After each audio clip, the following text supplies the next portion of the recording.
Simplicity. That's all we want. If only the world operated on 3 zones like this somewhat new heart rate training model. Easy, moderate, hard. That's it. Don't overcomplicate it. Simplicity. The 3-zone heart rate training model is quite new to me as of the last year. Mike Trees posted an infographic about this last year on Instagram, and I was extremely intrigued. It just made it feel so much easier with my own training and figuring out where all the heart rate zones lie. What you'll learn: the 3-zone heart rate model defined, obviously, versus the 5-zone heart rate model defined, heart rate versus pace versus perceived effort explained, or RPE, when you should use it and when you should not, how to run to feel and not use your metrics and data. At the end, we sum it all up with a really fun car analogy and much more. Let's get into it.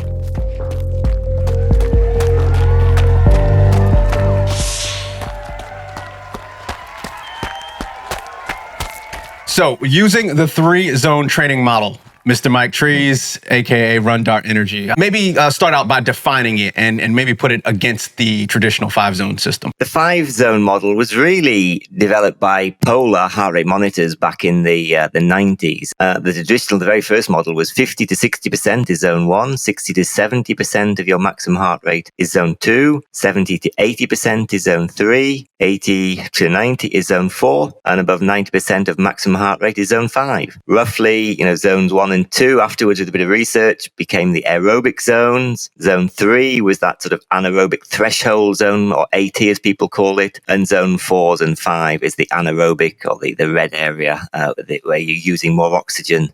And that's it. And really, I would say for most people, that's all you really need to know. Keep it simple.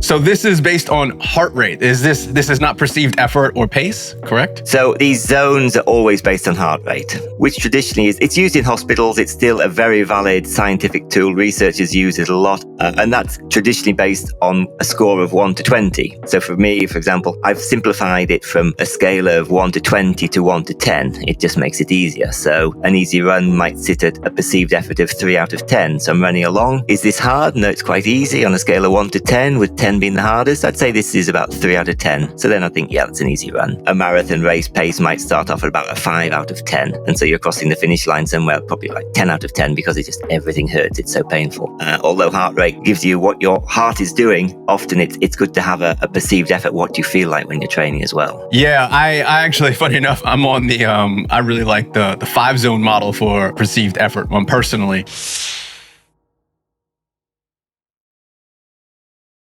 Let's step away from perceived effort and pace. Let's throw those away. We're just focusing on heart rate for whatever reason. When should you use the 3-zone model? And when should you not use it? When I started running, there was no heart rate monitors. There was nothing. We had to go on perceived effort. But the 3-zone model is based around heart rate training. And so until you get to understand your body and get a feeling, what does that feel like? Does it feel easy? Does it feel hard? What's my body doing? And so long as you have a rough idea of what that feels and you know that you're aerobic, you can breathe easily. You could breathe through your nose if you want. But the overriding factor is it feels easy. Then you're in zone 1. If you're in zone 3, zone 2 of the new model, is it just a nagging sort of pain? Is it just, wow, I'm not enjoying this, but I can keep going. I could probably keep doing this for half an hour to an hour. And you really can't keep it going for more than, a lap, 2 laps of the track. You're all out. You're working hard. That's zone 3. Definitely for people getting started, the 3-zone model is a great place to start.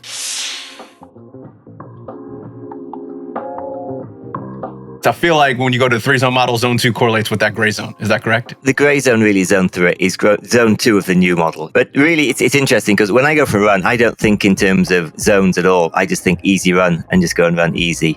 Threshold run, I go and run at a tempo, sort of threshold pace. Hard run, I go hard. And then afterwards, I might look at the heart rate data just because I'm a scientist. I do it all off feel. And then afterwards, see what it correlates to when I get back. Run to feel. Yeah. The more I run, the more I, well into 20, 25 years of properly doing distance endurance running, the more I do also run to feel. And I know my heart rate's 140-ish. And then I look down and it's 140. And, I know when my heart rate's 150. And I can really tell now all these things.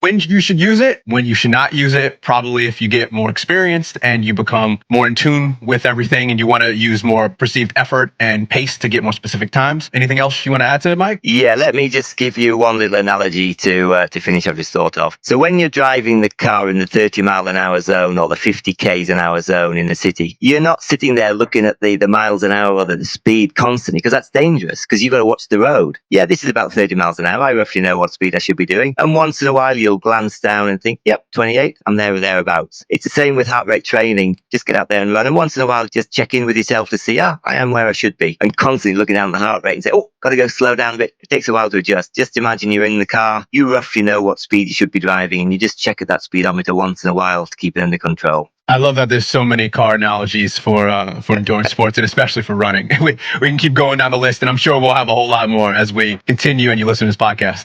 Excellent.